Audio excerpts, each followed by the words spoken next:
Kicking off the list at number 10, the Nail. Created by Alan Davis, this version of Superman is Amish. Hot start, that's right. After he survived the destruction of Krypton, baby Kal-El was then sent to Earth in order to survive. The origin story for Superman gets a little strange when Martha and John Kent got a flat tire before departing for Smallville that day. Hence the name, the Nail. Now we're putting it together. There we go. So the lovebirds end up staying in for the night. Martha says she's in the mood just to stay home, and John agrees. So now instead the super infant was found by an Amish couple. Now he's raised a good lad, but he's disconnected from the world. He's churning butter, not checking Twitter. He has no clue he's a Kryptonian. So in turn we get to see a Justice League with no Superman, and the world is a hot mess. Lex salvaged Kal-El's spaceship after he landed, so he used that tech to create an evil version of Jimmy Olsen. But when Super Jimmy is fighting the Justice League, the fight moves to Amish Kal-El's backyard, and that's when he discovers his true powers. He always had a feeling he was superpowered, he just didn't really know. So he bids farewell to his Amish folks, and then he unleashes the power of a god. What a day. Number 9, Injustice Superman. This comic run began back in 2013. Injustice Gods Among Us issue 1, brought to us from the minds of Tom Taylor and Jeremy Rapak, comes this dark alternate reality where Lois Lane was kidnapped by the Joker. So he goes on this hunt with the help of the Justice League, tearing submarines apart, looking for his love, but as issue 4 begins, so do the streams of our tears. Lois Lane gets killed, and in turn Superman goes bat insane. He couldn't even stick around. He gave the body to Wonder Woman, and then shoom, he just flew off. Green Lantern tried to talk to him a little bit, saying, you know, you're hurt, you're angry, yada yada yada, just slow down. But Superman wasn't having it. He had something better on his mind. Batman's face says it all during this scene. Superman tells Batman during his dark ruling days that he learned the idea of enforcing peace through fear from Batman himself. I see no lie here. And before we continue on with this list, if you want to go ahead and give this video a thumbs up, that would be super helpful for us at Top 10 Nerd. You guys are the best. Thank you so much for your support. And let's not waste any time and get you right back into this list. Number 8, Kingdom Come Superman. Shifting over to an alternate reality with an older Justice League, this Superman isn't as ruthless, but take that with a grain of salt. Kal-El of Earth 22 made his first punch into DC Comics with Kingdom Come issue 1. Now this is a version where Lois Lane still did perish, only before her untimely demise she made Superman promise to her that he would not kill the Joker in retaliation, so a little bit different this time. So he followed through and simply had the clown arrested. But this new superhero named Magog made their debut, and then they in turn ended up killing the Joker. Magog was obviously put on trial because, you know, killing's bad and all that stuff, but he was acquitted. The general public was like, oh, the Joker? Yeah, that guy was horrible. Thanks, great work. I could take the bus without having a panic attack now. Lovely, sounds wonderful, keep it up. Superman had to then rethink a lot after this. I mean, the public is now okay with killing villains. What does this world even come to? He's been letting these guys live, and in turn they've broken free over and over again, and then continued killing innocents over and over again. So he then just disappears to the Fortress of Solitude for a bit, observing without intervening. Now he did return less than a decade later, but the world had fallen into a societal depression. So with a new suit, older Clark Kent returned to the League, ready to once again enforce a code of ethics. Number 7, Calvin Ellis. When a comic book hints at a past president of the United States, it's usually pretty comical. For example, in Harley Quinn and Her Gang of Harleys issue 5, we meet Harley Sin, and her father looks and acts a little bit like Donald Trump. It's a ride. Now Calvin Ellis, on the other hand, was written by Grant Morrison to be based off Barack Obama and Muhammad Ali. So a much better person and role model, I'd say, just right off the bat. Earth 23 Superman President Ellis made his first appearance in DC Comics with Final Crisis issue 7. Kal-El was raised by the Ellis family, teaching him to always stand up for himself no matter what, and to fight for what he believes in no matter what bullies stand in your way. Little more optimistic and useful than the Amish family, I'd say, just a tad. Can I churn butter? Or can I like save people? No? Just churning butter? Alright, great. Number 6, Ultraman. Coming from Earth 3, originally Earth 2 in the comics, Ultraman is the evil version of Superman. Always fun, even if it's dark. Appropriately named Clark Luthor, he gets more power the more kryptonite he's exposed to. So if you see him dipping some crystals and licking them, you know, you gotta hit the deck. And the design is pretty much the same, only instead of a hopeful S on his chest, Ultraman rocks a U. The angrier Ultraman gets, the stronger he also gets. So usually a play on opposites are fun in comics. This one's just borderline terrifying. Number 5, Red Sun Superman. Superman Red Sun was released in 2003 from the mind of Mark Millar, part of the Elseworlds imprint. And we ask, what if Superman had been raised in the Soviet Union? I just watched Black Widow, we saw like a Russian Captain America, great stuff. Now we're talking about Russian Superman. That's why we're here, folks, let's do it. The ship lands on a Ukrainian collective farm instead of Texas, and this idea had been floating around in Millar's mind since he was a 6-year-old. Back when he read Superman issue 300, it showed the USA and the USSR rushing to claim the fallen Super Son when he landed in neutral waters. Now, Mark Millar always wondered what it would be like if the other guys ended up getting to him first, an idea that subsequently earned Millar an Eisner Award nomination in 2004 for Best Limited Series, so you must check it out. Number 4, Superman Parallax. In Superman Volume 4, Issue 29, written by Keith Champagne, we see Superman on the search for missing children from Metropolis, but when Superman follows a lead, he's greeted from fear himself at an abandoned hospital. Parallax and Superman fight it out, but realizing he has no other choice, Superman offers himself up to the Dark Force. The only being that can save Earth at this point after is Sinestro, a powerful alternate, perhaps one of the scariest. You be the judge. Number 3, Lara Lane Kent Supergirl. This next version of Supes looks a lot like the version that we're going to get in the new Flash movie, so I had to throw her in there to get the gears spinning a bit. She's the daughter of Superman and Lois Lane. She appeared for the first time in Injustice Gods Among Us Year 3 storyline. Now, in Zack Snyder's Justice League, we learn that Lois Lane is indeed pregnant, and the following sequels would have shown us a world without Lois. So perhaps this Flash film will show us this bright alternate world where Batman has killed the Joker and Supergirl grows up with both of her parents' guidance. She looks pretty badass too. Now, these are just set photos, but the similarities are wild. To see for yourself, check out Injustice Year 3, starting with issue 6 or 7. I think she comes in around there. Number 2, Superboy Prime. This version of Superman has more powers and less weaknesses. I'm talking immunity to kryptonite and magic. He first appeared in DC Comics Presents issue 87, where Kal-El landed on Earth and was discovered by Jerry and Naomi Kent while they were on a hike in the New England seacoast town. They named him Clark, although Clark Kent was the name of a popular comic book hero, Superman. So yeah, he already existed on this Earth Prime. Now, Clark grew up and later attended a costume beach party, which I gotta say, tights plus sand, really? It's not the best idea, I don't know. They went to get a glimpse of Halley's Comet by the beach. It sounds great. Clark even dressed up like Superboy, although he was being teased. And then all of a sudden a tidal wave hits, a portal opens, and the Superman pops out from another dimension. Now at the same time, Clark's powers manifested and he quickly learned what to do with them in the moment. Superboy followed that Superman back into the portal to his reality. Unbeknownst to him though, he would never come back. That is until he decides to later punch reality apart. Number 1, Superman Prime.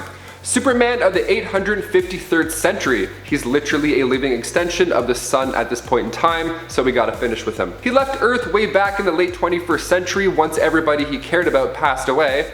Okay, he's like, oh, she's dead? Peace. What about the millions of others you could help? I don't know. There's other people. Meet other people. Go on Hinge. I don't know. He traveled beyond space and time after that, literally reaching heaven and hell, and he made his first appearance in DC 1 Million issue 4. So after soaking up the sun for 15,000 years straight, Superman obtained new abilities. He's more powerful than the gravitational pull of a collapsing star, and is many, many times faster than the speed of light. He's so powerful that he has some energy to spare. One of those new abilities is to share his power with others. A small amount, but still, that's far beyond any other metahuman at that point ever. You thought Superman was godlike before. This guy can literally smell you across the universe. And that's not even a joke. It's called superhuman olfaction. It's a real thing. He can smell trouble across black holes. Number 10, Lex-L. We'll kick off part 2 with an Elseworld story. This comes from Superman issue 230. Appropriately taking place on Earth 230 as well, we see Lex Luthor as the Man of Steel. Lex-L was born on Krypton in this reality, only his father was an absolute nightmare to live with. He was insane, so they both left their doomed homeworld and they both landed on Earth. Now when they crashed on Earth, they just happened to cause the deaths of these 2 bank robbers, Jonathan and Martha Kent. So Lana's adopted brother was actually Clark Kent. So the two ended up hating each other down the road. You know, we love opposites, a nice fun play on opposites. But I feel bad for Lex-L because he's bald. He has to wear a wig in his normal life. Whereas Clark Kent in normal continuity just has to put on glasses and then he blends in. This dude has to wear, he must go through so many wigs. Those things are not cheap, no way. Number 9, Bizarro Superman. First appearing in Superboy issue 68. Bizarro was created, as you would guess, from a duplicating ray, hence the similarities, but only he's a Frankenstein clone. He has the opposite intentions. He can breathe fire and shoot ice out of his eyes, so it's a fun opposite. The new 52 version of Bizarro was created when Lex Luthor tried to clone Superman, and instead of waiting 10 years for the project to be complete, Lex released him only after 5, so in turn he had this pale, still shredded though, but slow version of Superman. Now the second Bizarro clone, making its first appearance with DCU Rebirth issue 1, ended up teaming up with Red Hood and Artemis, but the OG version is still my favorite. Even the way he spoke, everything would be the opposite of what he wants. It was so fun. So in the words of Bizarro, don't give this video a thumbs up and certainly do not subscribe if you haven't already. Number 8, Harvey Dent. Taking a dive into Tangent Comics, this Earth 9 Supes is a telepathic and telekinetic guy who uses a golden staff. I'm already a fan. Harvey's story began after he fell off the tallest building on Earth. When he stood up with only a few scratches, it was clear that his new abilities finally arrived. Dubbed the Superman, Harvey was capable of anything he put his mind to. The reason he got those abilities goes way back to the 70s when Nightwing was trying to create more superhumans. They used this experimental accelerant called the Miraclo solution, which is a catchy name, gotta admit, and then he dosed an entire town in South Carolina. Harvey was the only survivor, and after teaming up with the Flash and Atom, down the road Harvey decided to remake the Miraclo solution and give it to his fiancée Lola. Rumor has it she didn't survive, but she did, and she also received powers. Number 7, KARKAN the Mighty. Instead of landing in America, what if Kal-El landed in the darkest jungles of Africa? Coming from Superboy issue 183, KARKAN was raised by gorillas. Tarzan with laser vision. What a treat. Now he realizes he's different from the others after he learns how to fly. I guess the whole being a human thing didn't tip him off, but that's great. But this guy rocks. He's not smashing through buildings, fighting General Zod. No, this time he's saving hundreds of animals from floods. Guy grabs an elephant by its ears and just flies away. What a champ. I'm also a fan of KARKAN's super suit. The one strap though looks a bit annoying. I wouldn't know which side to put it on. I'd never be too sure. He could totally wear this super suit upside down if he wanted to. Just saying. Number 6, Subject 1. Coming from the Flashpoint universe, Subject 1 had a different landing spot instead of Smallville. Kal-El crashed down here in Metropolis, of course killing random civilians because, you know, the ship landing in the middle of the city. So the government takes custody of him and that's when Project Superman begins. He was used as a weapon. Subject 0, of course, also exists, starts secretly training the boy, and then Subject 2, KRYPTO, sacrifices its life attacking the Luthors. It's pretty dark, all these test subjects locked away in a lab their whole life. But in Flashpoint Volume 2, Issue 2, Batman, the Flash, and Cyborg come to break the Subject 1 out. And on his way out, the power source containing Subject 0 in the Phantom Zone was destroyed, so he was now free. We love a happy ending.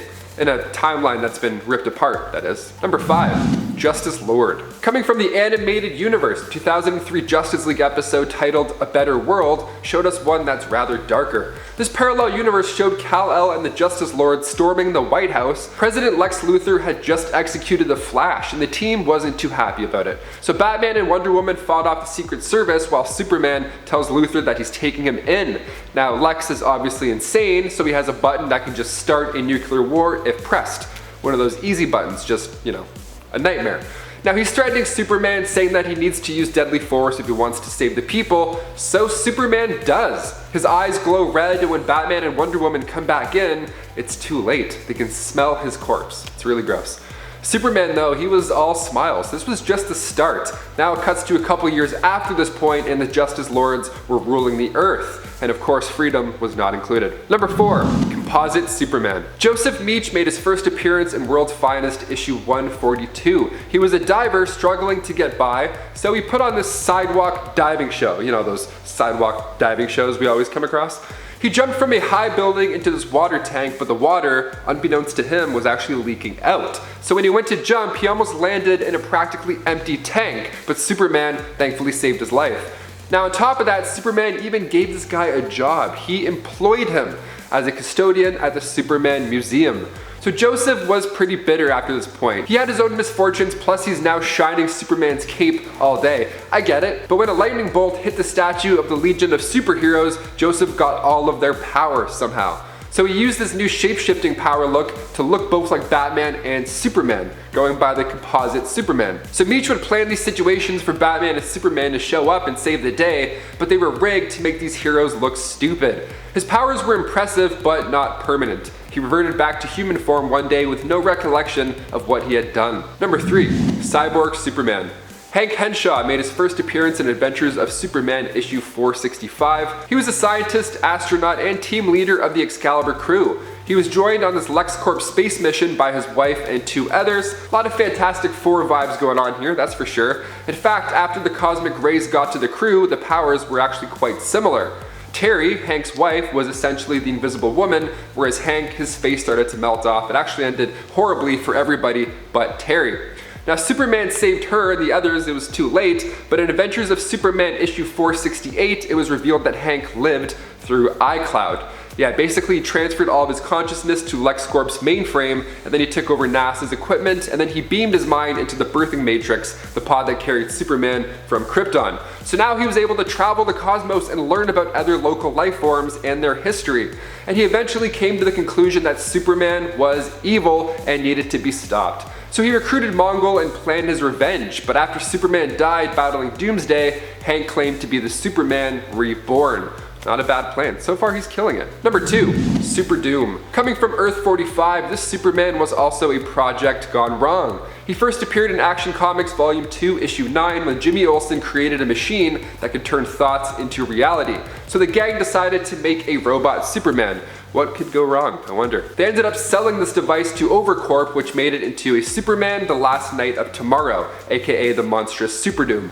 Now Overcorp used him to take over the planet, obviously, but that still wasn't enough. SUPERDOOM entered the bleed space and searched the multiverse for his creators, destroying planets and other versions of Superman, like Optiman of Earth 36 and Superman of Earth 42, but eventually it came to Earth 23 and had to go against their Superman, Calvin Harris, aka the Superman President. And if you want to know more about the President Superman, check out part 1 of this list after you're done, if you haven't done so already. And finally, number 1. Darkseid Superman. In Superman Darkseid issue 1 released back in the late 90s, we see an alternate life for Kal-El when Metron intercepts his escape pod and gives the Kryptonian to Darkseid instead. There you go, enjoy. Now it doesn't take long for Superman to then become the champion of Apocalypse. His name was instantly heard across the planet. This guy wore dark armor, he was way more brutal when it came to combat, and when he led the battle against New Genesis, he destroyed the home of the New Gods. And as the planet died, the High Father told him the truth about his origins and his true prophecy, so he was then sent to Earth, where he almost drowned because he was wearing all that badass armor, but luckily he was saved by a woman named Lane. Brutal origin story, but we got where we needed to be eventually. Kicking off the list at number 10, KRYPTO the SUPERDOG. This good boy was actually the test pilot for the ship that carried baby Kal-El to Earth. He made his first appearance in Adventure Comics issue 210. Now, I know that he's not a super person, so I wanted to start this list off with him because animals are family. I'll argue that all day. Now, he wasn't supposed to be a recurring character, but he's a cute little dog. Who doesn't want to see him come back, right? So when Jor-El was testing this rocket, he strapped KRYPTO in for the ride, but the rocket was hit off course and it drifted into space for years. I can't imagine what that feels like in dog years. It's probably so bored. No kibbles and orbits. No kibbles or bits. He was so orbits. No kibbles or bits. Wow, we're writing jokes on the spot. This is crazy. Now, eventually that ship did land on Earth when Clark was a teenager. It's always fun getting a dog in your teen years, even if it's a dog from a doomed planet. That works too. His abilities were also super. They were just a little weaker because, he's a Labrador Retriever. Obviously. Number 9, SUPERDEMON. Coming in hot from Earth 13, pun intended, SUPERDEMON, aka Etrigan, came from the cursed planet of Camelot and crash landed to Earth. Now, of course, there was a magical version of Earth, because fun. Every day on Earth 13 has 13 hours and 13 months. Sounds honestly pretty unlucky, more than anything. His League of Shadows was a pretty stellar crew. We have Hellblazer, Anataz, Witchboy, Swamp Man, Fate, Ragman, Deadman, and Enchantress. Merlin, the magician, bound the demon to a guy named Jason Blood, who naturally was an expert in demonology. His last name's Blood. In Batman Superman issue 20, the duo have to face off against the demon Prince of Hell. Now, of course, accompanied by his super vampires. You gotta start part 3 off on a demonic note as well. Feels right. Number 8. Superman Red and Blue. This amazing story comes from issue 162 of Superman. It was an imaginary tale, so it was a one-off, but in it we see this Superman stressed out. His super duties were starting to pile up. He couldn't be everywhere at once, so he pulled a Santa Claus too. The guy tried to enhance his intelligence with a machine, but ended up splitting himself into 2 parts. Now there's a red twin and a blue twin. They were the dream team. I mean, together they created something called New Krypton. They enlarged Kandor on its surface, and they created a new underwater world for the citizens of Atlantis. So not only was the livelihood of Earth's population also increasing, but the love triangle that was happening in Superman's comics was also fixed. Super Blue asked Lana to marry him, while Super Red proposed to Lois. Lucy Lane even ends up with Jimmy Olsen. Now we have 3 weddings in 1. What a win. The issue ends asking readers which couple they think is happier. So what do you think? Comment down below. Just comment red or blue, it'll confuse everybody who's looking. And before we continue, if you want to just give this video a thumbs up as well, that would be pretty helpful. I mean, all you have to do is just do a little tap, a little...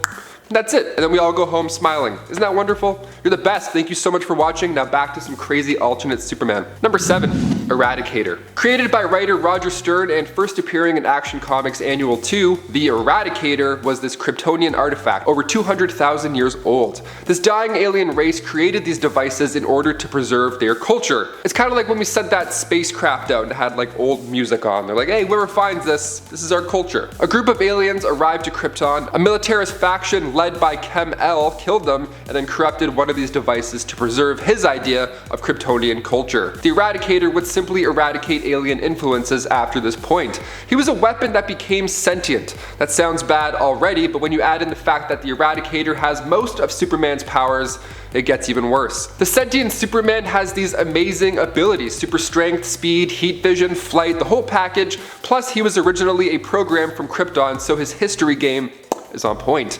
He can also manipulate energy. He can absorb, convert, and then release energy from his hands or his eyes. So naturally he has to wear a visor because his eyes are sensitive. It's a badass visor. It's not like a Dairy Queen, you know. It's a good one. Number 6, Kal. What if Krypton was destroyed much sooner than it really was? What if Kal-El was sent to Earth during, I don't know, say the medieval ages? Superman Kal was written by Dave Gibbons, released in 1995, and in this reality Kal-El became a blacksmith after crash landing. A friend saw his strength and was like, oh, you should for sure be a blacksmith. You can definitely make swords, like with your hands. Go and do that right now. I mean, personally I would have suggested jousting, but blacksmiths are still cool. They're fine. He met Lois in this reality as well, and in this case she was Lady Lois, daughter of Baron Luthor. Uh-oh. So Kal's ship was found by Baron Luthor, and his first idea was to make a suit of armor out of the metal, like medieval knight's armor. So he got Kal-El the blacksmith to do so, but the bargain was that Kal-El can take Lady Lois's hand in marriage. So they get married, but after the ceremony, Luthor's like, oh, new rule, you actually can't sleep with somebody until after their wedding night. Sorry. So Kal was upset that night. He slept alone. He was crying into his pillows, listening to Careless Whisper, and then come morning time, he heard that Luthor had actually killed Lady Lois. No more wife. He had a wife for like 6 hours and then no more wife. Evil. Putting the evil in medieval, I see. So Kal grabbed a sword after, you know, making it with his hands or whatever, marched up to Luthor's castle and fought him naked. Yeah, Luthor tried to burn him with oil, but he's the Man of Steel, so his clothes just got burnt. So now he was naked and fighting. How amazing is that? Luthor ends up stabbing Kal with the kryptonite gemstone, and Kal stabs Luthor with his sword. Everybody wins. Or rather, everybody loses in this case. Number 5, Black Zero. We look now at an alternate version of Superboy from a hyper time stream where the Superman had not returned, and instead the clone kept aging. Now he made his first appearance in the Kingdom issue 2. He stuck around so his Kryptonian powers were fully developed on top of the telekinesis that he already had. Kon-El began his days as a hero, but people looked up to him obviously for a bit until, you know, he started going crazy and then nobody wanted to follow him. He was much different than the other guy, the normal Superman. He couldn't save the day as flawlessly, and eventually he just changed his name to Black Zero, which is a comforting nickname. So he had no association with Superman at this time, and then in Superboy Volume 4, Issue 64, it was a full-on Superman war. That rhymed, nice. Black Zero created a bunch of clones after that and was under the impression that humans would never leave a clone alone, so his solution was to just conquer his Earth. Metron of the New Gods soon contacted him and offered him more worlds via Hypertime, worlds that also had this clone mentality problem, whatever. Now these Superboys that he fought would lose and then end up in a stasis chamber. He was killing it. Now eventually he was beaten by the combined powers of other versions, with main continuity Superboy leading the pack. Number 4. Superman Earth 31.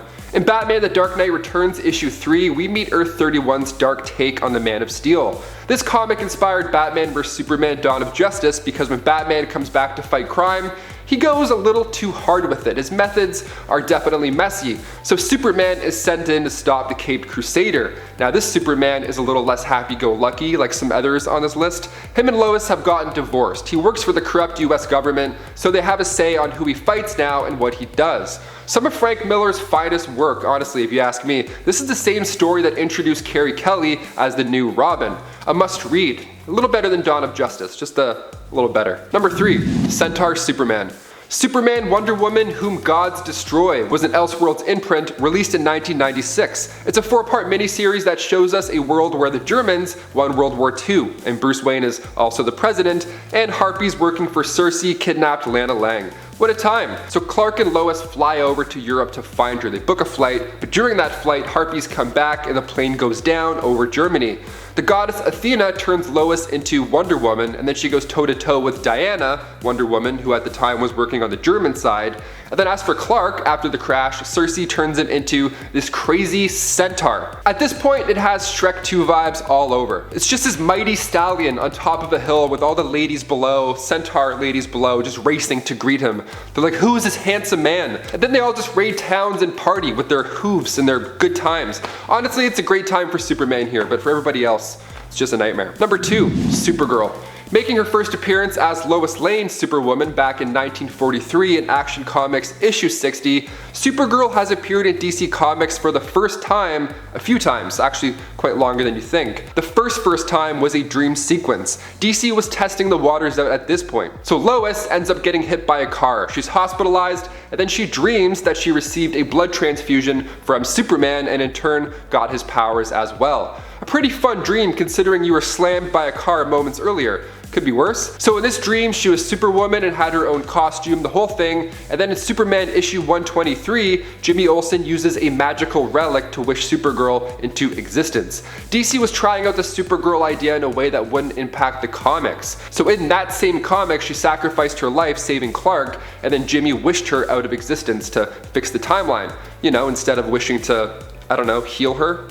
Here's an idea. Number 1, Super Sister. In Superboy issue 78, Superboy straight up finds a space woman entering Earth's atmosphere in like a UFO, and then he makes fun of her driving in his head. That's his first thought. Now unfortunately, that space woman was Charla, a telepath, and she's now upset at his inner monologue before she even gets out of her craft. But then out loud, he doesn't defend himself either. Like, he actually makes it worse. He's like, oh, if women run your world the way you run spaceships, I'm glad I don't live there. Like, dude, he's so angry for literally no reason. So Charla turns him into a girl and then leaves. So he starts going by Claire Kent at this point, and then he hangs out with Lana as Clark's sister. That's what he tells everyone. Now the dialogue alone, I mean, this is an old comic, mind you, but Superboy is like, oh man, I have to do girl stuff like cook?